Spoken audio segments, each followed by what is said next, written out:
an invitation to Islam. And an invitation can only be given to an outsider. That's why Dawat al-Islam, the invitation to Islam, can only be given to a non-Muslim, inviting him towards the fold of Islam. When a Muslim speaks to another Muslim, talking to him about Islam, giving him more information about Islam, the more appropriate Arabic word is Islah, which means to repair, which means to improve. And dawah is more appropriately used when a Muslim speaks to a non-Muslim, inviting him towards Islam. So dawah is an Arabic word which is commonly used both while speaking to Muslim and non-Muslim, though it's not wrong. But the more appropriate word when a Muslim speaks to another Muslim about Islam is Islah. And when we speak about Islam to non-Muslim, the more appropriate Arabic word is da'wah, to invite. I started my talk by quoting a verse from the glorious Quran, from Surah Tawbah, chapter number 9, which happens to be one of the most militant surah of the glorious Quran. Why do I say that Surah Tawbah, chapter number 9, happens to be one of the most militant surah of the Quran?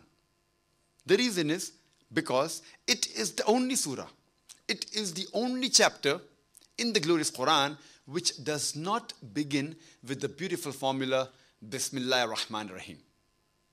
Otherwise, every chapter, every surah of the glorious Quran begins with the formula, Bismillah ar-Rahman ar-Rahim, in the name of Allah, most gracious, most merciful.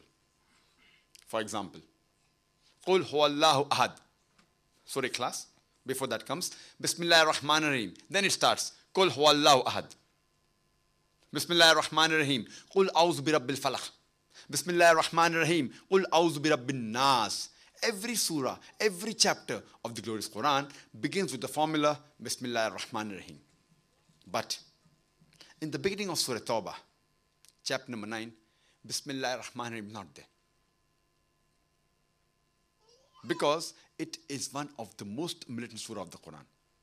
For example, if you are walking along with your mother, suppose the Muslim brother is walking along with his mother or along with his wife down the streets of Birmingham, and suppose a hooligan, suppose a ruffian comes and snatches the handbag of your mother or handbag of your wife and he runs away.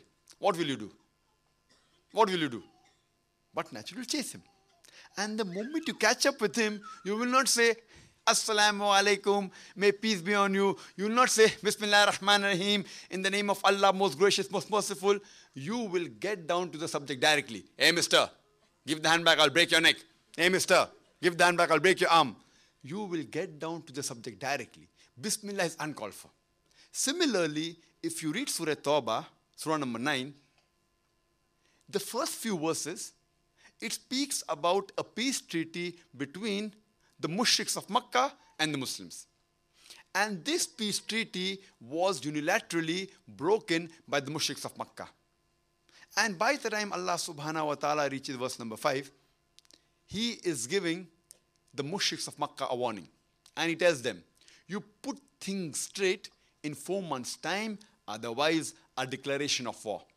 And when Allah subhanahu wa ta'ala is giving an ultimatum, Bismillah is uncalled for. That's the reason some of the scholars say that this is one of the most militant surah of the Quran and does not begin with the formula Bismillah ar-Rahman ar-Rahim.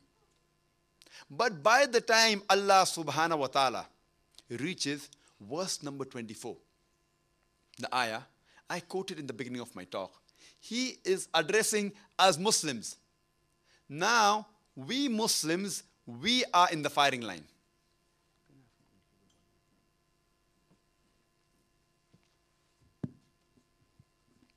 Now, we Muslims, we are in the firing line. And he says, the ayah I recited at the beginning of my talk, Surah Tawbah, chapter number 9, verse number 24, it says, Kul in kana abaukum, say whether it be for your fathers, wa abnaukum, or your sons, wa ikhwanukum, or your brothers, wa azwajukum, or your spouses, your husbands or wives, wa ashiratukum, or your relatives. Allah is asking, what are your considerations? Are they your fathers? Are they your sons? Are they your brothers? Are they your spouses, your husbands or wives? Are they your relatives? And Allah continues, وَأَمْوَالٌ اقْتَرَفْتُمُوهَا وَتِجَارَةٌ تَخْشَوْنَ كَسَادَهَا وَمَسَاكِنُ تَرْضَوْنَهَا. The wealth you have amassed, the business in which you deal, the house in which you live. Allah is asking, what are your considerations? Are they your fathers, your sons, your brothers, your spouses, your relatives, the wealth you have amassed, the business in which you deal, the house in which you live? Allah is asking, what are your considerations? And Allah continues, أَحَبَّ إِلَيْكُمْ مِنَ اللَّهِ وَرَسُولِهِ وَجِهَادٍ فِي سَبِيلِهِ. If you love all these things more than Allah, His Rasul, and doing jihad, striving in the way of Allah subhanahu wa ta'ala, Allah says, فَتَرَبَّصُوا. You wait. And we Muslims, we are waiting, sitting on our backside doing nothing. What does Allah mean when He says فَتَرَبَّصُوا? When He says wait, what does He mean? For example, if in a school, a senior student, he bullies a junior student. And the junior student says, wait till I get my elder brother. And his elder brother happens to be one of the biggest hooligan of that area. So when the junior student tells the elder student, the senior student, wait, what he's actually telling him is that you buzz off. You better vanish from here. You better improve, otherwise you will be taught a lesson.